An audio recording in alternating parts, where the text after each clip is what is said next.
Cohen, Vice President of Sports Betting for IGT, International Games Technology.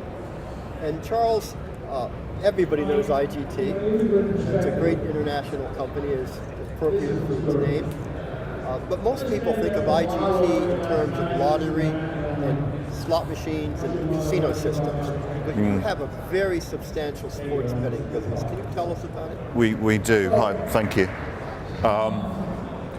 So IGT's been in the sports betting business for over 2 decades, actually, and in the way that IGT, has grown through acquisitions, but also through organic growth. So we have a very substantial sports betting business in Italy, which was our home country, and we're actually one of the largest operators there. So we have the full stack, the full technology stack. We also have the traders, we have the user experience, we have the stores, everything, and it's all done under the Lottomatica brand, and it's tremendously successful. And outside of Italy, we have a 15-year pedigree in the technology side of sports betting. So we leverage what we've learned about how to actually run sports books and being a B2B provider for certainly over 10 years.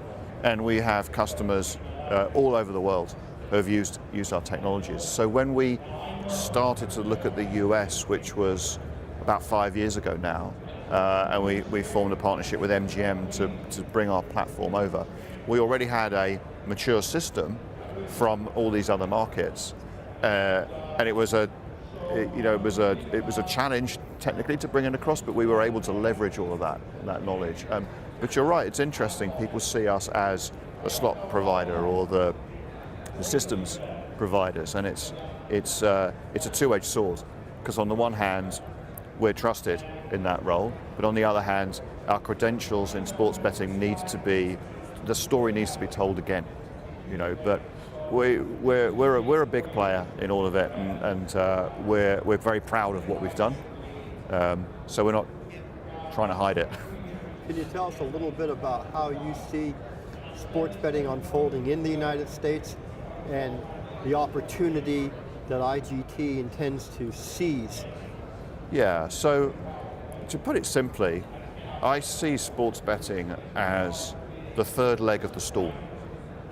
Casino, lottery, sports betting.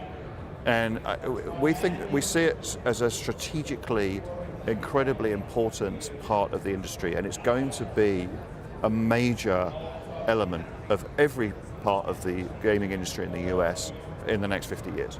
And what we're doing today, of course, is starting that up.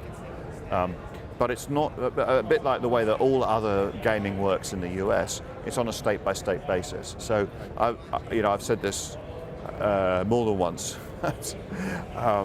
There's no such thing as the US sports betting market. There will be potentially 50 or even more once you factor in the sovereign tribal arrangements. And they will each be different in some very important ways, and they need to be addressed independently. And that's where I think IGT's our familiarity with, our work with, we live, breathe in the casino world and the lottery world. And so we're there every day with our slots and with our systems and with our support services and our table games and all of that kind of thing. And so bringing sports betting to those customers is what they expect us to do. And so that's what we're doing. Historically in the United States, sports betting has been viewed as almost a little more than an amenity to the casinos. It's a very small percentage of revenue, an even smaller percentage of profit. And yet, you had mentioned the third leg. And what we've seen in other countries is that online and mobile make it a much bigger business. How big a business do you think it can be to North America and to IGT?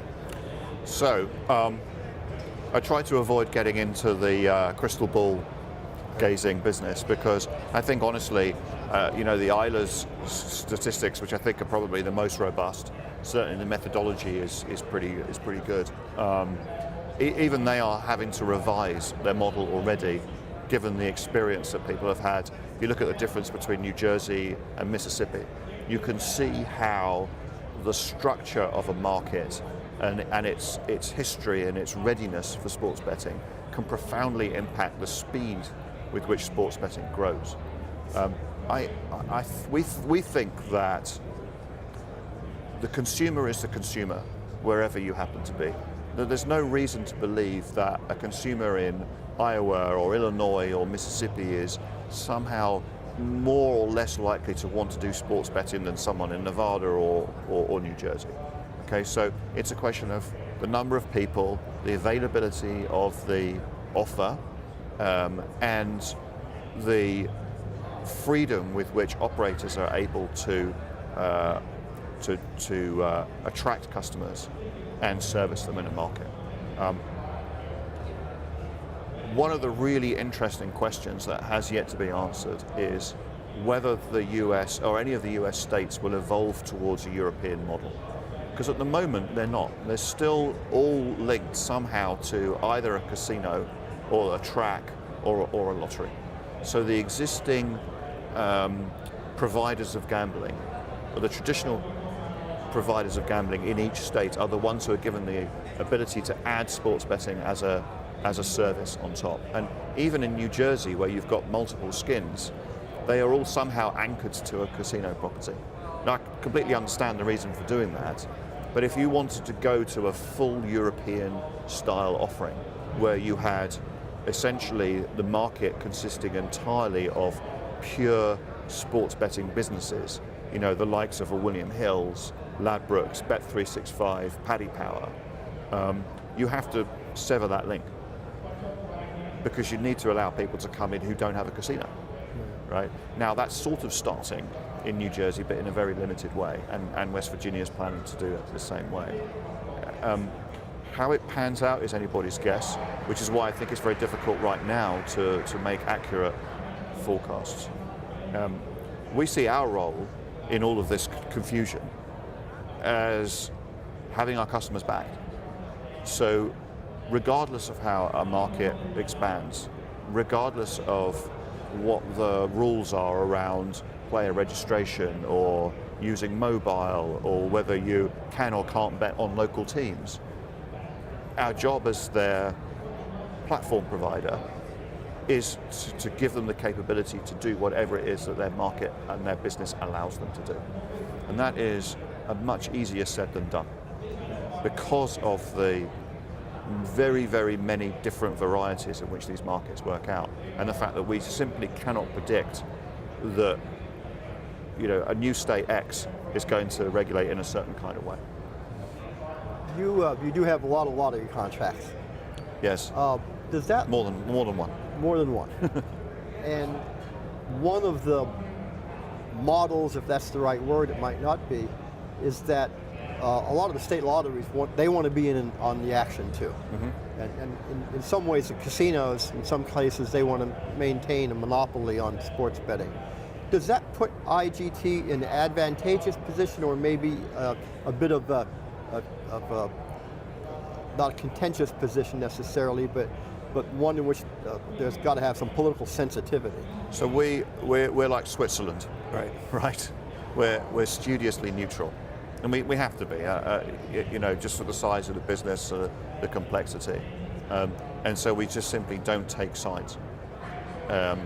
And sure, but every state is about politics, whether there's a lottery involved or not, because ultimately it's politicians who decide whether or not to add sports betting to their laws. And we are, you know, we're there to help whoever gets the rights to run it. And you know, we've just shown that in Rhode Island, where we went live with the first lottery sports book outside of Delaware to go live post PASPA. You know, but then we're also working with commercial customers in places like West Virginia, where the lottery is the regulator, but not actually a participant in it. And so that's our position. We're just neutral. Anything else you think folks should know about IGT in terms of the emerging U.S. sports betting industry?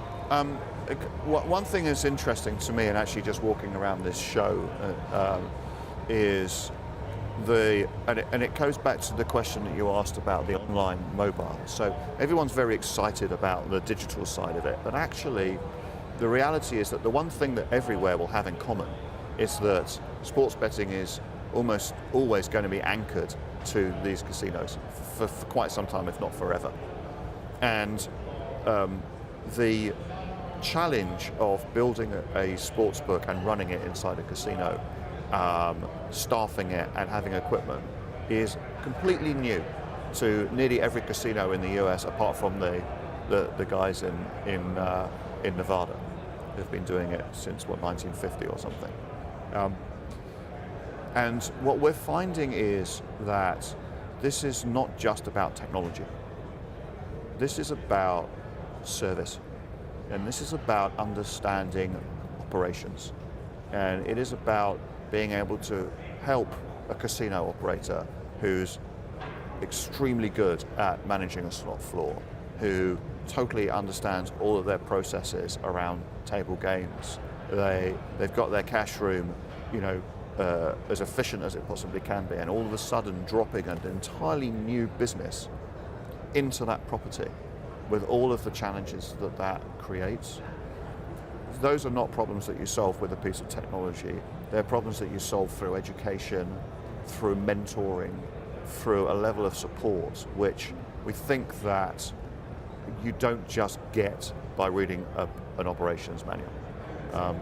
You have to really understand the dynamics, the people, the relationship with the regulator, the relationship with the owners, the relationships with the patrons.